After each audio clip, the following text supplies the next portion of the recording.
ଗମ୍ଭାରିଆ ପଞ୍ଚାନନ ଏହି ସ୍କୁଲର ସମସ୍ତ ଶ୍ରେଣୀର ଛାତ୍ରୀ ମଧ୍ୟାହ୍ନ ଭୋଜନ ଘରକୁ ଖାଇବାକୁ ଆସି ଘର ଆଗରେ ଥିବା ଗଛରେ ରଶି ଲଗାଇ ଆତ୍ମହତ୍ୟା।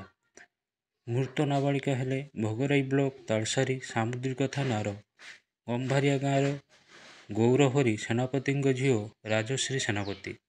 ସୂଚନା ଅନୁଯାୟୀ ରାଜଶ୍ରୀ ଆଜି ସକାଳୁ ବିଦ୍ୟାଳୟକୁ ପାଠ ପଢ଼ିବା ପାଇଁ ଯାଇଥିଲେ, କିନ୍ତୁ ମଧ୍ୟାହ୍ନ 1:10ରେ ବିଦ୍ୟାଳୟରୁ ଘରକୁ ଖାଇବା ପାଇଁ ଆସିଥିଲେ, କିନ୍ତୁ ଘରକୁ ଆସି ଘର ଆଗରେ ଥିବା ଗଛରେ ରଶି ଲଗାଇ ଆତ୍ମହତ୍ୟା କରିଛନ୍ତି। ପରିବାର ଲୋକଙ୍କ ଅଭିଯୋଗ, ବିଦ୍ୟାଳୟରେ ଶିକ୍ଷକମାନେ ରାଜଶ୍ରୀକୁ ମାନସିକ ନିର୍ଯାତନା ଦେଇଛନ୍ତି।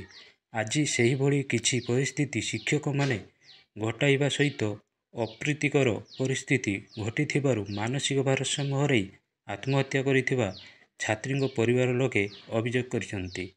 ଦୀର୍ଘ 4 ଘଣ୍ଟା ହେବ ପୋଲିସକୁ ଖବର ଦେବା ପରେ ବି ଘଟଣାସ୍ଥଳରେ ପୋଲିସ ପହଞ୍ଚି ପାରିନାହିଁ, ଯାହାକୁ ନେଇ ଅସନ୍ତୋଷ ପ୍ରକାଶ କରିଛନ୍ତି ଗ୍ରାମବାସୀ।